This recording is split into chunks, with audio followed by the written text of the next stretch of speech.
होते भैया कि हमर जिलाया सिक होते नाचया हम एगो बोले वाली होई कि अरे पान के पतैया जैसन पातर पातर ओठबा। ये आप समझेंगे और हम समझेंगे। अरे छोट की के छोट दिलवा बड़ की के बड़वा। बहुत बहुत धन्यवाद। और अपने सैड सॉन्ग गाया जा जयबू तो जाए सनम। मैं भी एक सैड सॉन्ग गाऊंगा। ओ साथी रे कितने लोगों ने प्यार किया है भैया। आपने भी ले भाई लाइक का होगा भैया भैया उतर जा लाइटों पर से एक लाइन क्यों गीत गाइबे के बाद कार कंटिन्यू चली। अखिया तोहरे ही रहिया ताके जो हम लोग हैं ना भैया किसी को स्वार्थ के लिए प्यार नहीं करते हैं, निस्वार्थ प्यार करते हैं। और हम लोग दिखने में बहुत हार्ड होते हैं। लोग पहला उम्र को दर्द नहीं होता। अगर प्यार में कोई इंसान टूटता है तो मर दर्द होता है कि नहीं भैया। चाहे कितना बड़ा दर्द होते लेकिन दर्द होला। तो हम लोग जो होते हैं दिल के बहुत नाजुक होते हैं। कोई भी आदमी ये तोड़ के चले जाते हैं। उसी पे लाइन है अखिया तोहरे ही रहिया ताके कि खुशबानी हम तहरा के पाके ई मिलना तड़पे छान छान दिल हमारे लागे कहीं ना। ओ साथी रे तेरे बिना भी क्या जीना। ओ साथी रे तेरे बिना भी क्या जीना। तेरे बिना भी क्या जीना। ओ साथी रे तेरे बिना भी क्या जीना। तेरे चलिए बहुत बहुत धन्यवाद। Love you. जय हो जय हो जय हो। और ये रोशन मगही मेरा भाई है तो इसको ऐसे ही प्यार और आशीर्वाद देते रहिए। भी है हमारा विजय चौहान, हमारी बहन शिल्पी राज, नेहा जी, निशा जी, टुनटुन, रंजीत। आजकल मेरे भाई सबके दिलों की धड़कन बना हुआ है, सबकी जान बना हुआ है। खुशी होती है इसे हम लोग देखते हैं तो लगता है कि हाँ यार हमने भी कोई भाई पाया है। तो लवी मेरे भाई ऐसे ही एकदम राज करते रहो, छा जाओ पूरी दुनिया पे, तांडव करो। हमारी शुभकामना और हमारा प्यार हमेशा आपके साथ। हर की कोहेलू बनावे के खेसारी जसवादी हसत बात खेल देख लो ना खेल के kabaddi.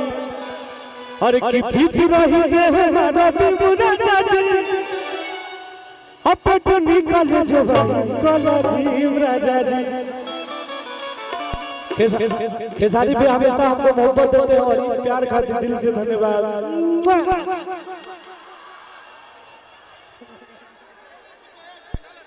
Hello hello hello hello light चलाओ भाई, लाइट चलाओ।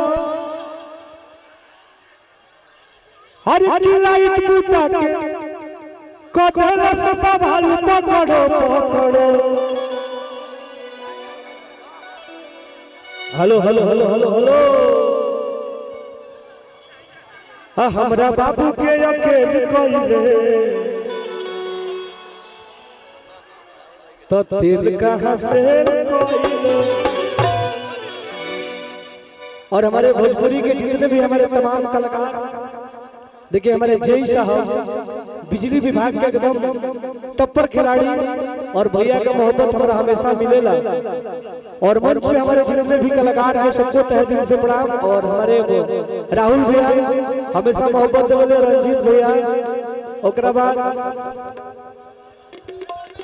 हेलो हेलो हेलो हेलो लागत प्रोग्राम ना होई का दो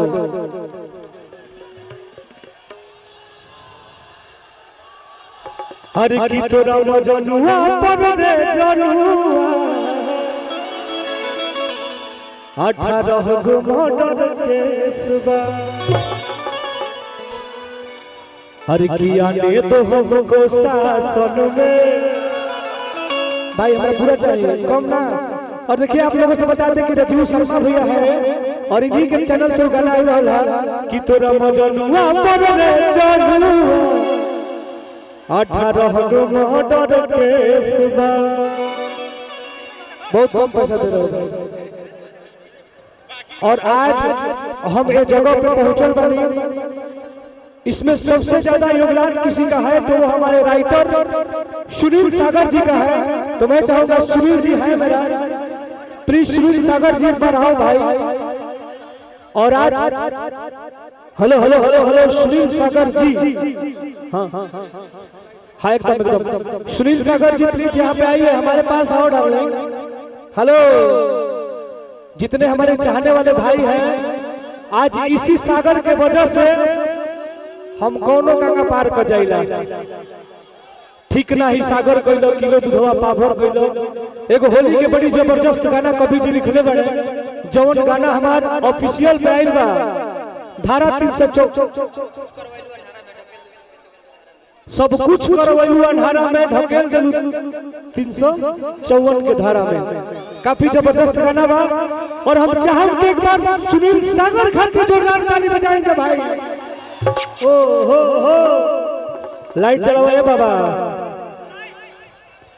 हर की सब जिला खाली भोकेला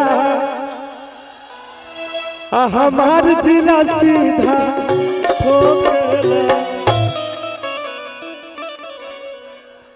और आप लोगों को मनोरंजन कराए हमारे बड़े भैया खेसारी लाल यादव भैया अरविंद अकेला कलू भैया अंकुश राजा भैया और लोग भी कलाकार मंच पे उपस्थित हैं रंजीत भैया हमारे सोना सिंह जी शिल्पी राज जी नेहा राज जी।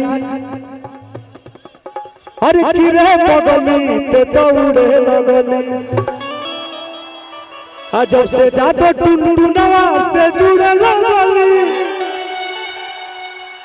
रो पगली ते दौड़े लगली। कुछ ना हुई देखिए हमारे पास अखिलेश कश्यप बाबा मुझे बहुत ज्यादा मोहब्बत देते हैं। साथ साथ हमारे अनुज आर्या भैया इनका चैनल से हमारे को बड़ी जबरदस्त अभी गाना बाया था। कलाकारों को कुछ ना हुई इनके चैनल से हमारे को गाना आइल बा कि जब सारा धन दे देबो नचनिया के तका देव घरे जाके कनिया के। काफी जबरदस्त गाना बा। गाना के आप सब भरपूर प्यार आशीर्वाद दीजा इतना प्यार आशीर्वाद दीजा कि जे में हमार नचनिया के नंबर गाना 100 मिलियन प्लस बा एक जगह बाकी जगह तो कई जगह 30 मिलियन 40 मिलियन कहीं कहीं 50 मिलियन बा। और सही गाना के प्यार दीजा। बाबा को गाना लिखले अरे की बॉम्बे में लेके मकनिया रखले बदू दुगो नचनिया। साथ साथ हमारे मयंक पांडे बाबा प्लीज आप भी आइए ना आपका भी और सारे लोग बैठ जाइए। मयंक पांडे बाबा मयंक बाबा और मनु भैया गाना हमेशा हमरा खातिर लिखत रहे मनु साहू जी और सही मोहब्बत देत रहो। हाँ और ये हमारे मयंक बाबा है इनके चैनल से गाना हमारे हिट भई। और की नेता न कोनो विधायक हो हम जनुआ हमार खलनायक हो। इनके चैनल से हम वही गाना देले बनी 18 मर्डर केस कैसे बने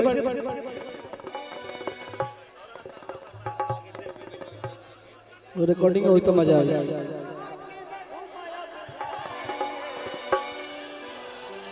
तो हम के राम जी हले लो भर अध का पार के अजल में गोली मार। अखिलेश भैया मेरी आवाज कानों में जा रहा है तो मिक्सर बंद हो जाएगा।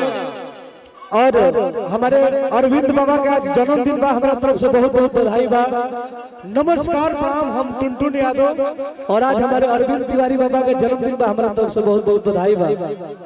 जगह बनाई अखिलेश भैया मेरी आवाज सुन रहे हैं, सर पर पूरा ड्रामा हो रहा है प्लीज। हेलो। और आज हमने के भोजपुरी इंडस्ट्री में इतना पब्लिक के प्यार मिला था, इनमें सबसे ज्यादा ये हमेशा भैया मोहब्बत मिले हमारा जैसा हर कलाकार के। तो एक बार खेसारी भैया के नाम सब आप सब जोरदार ताली बजाएंगे भाई।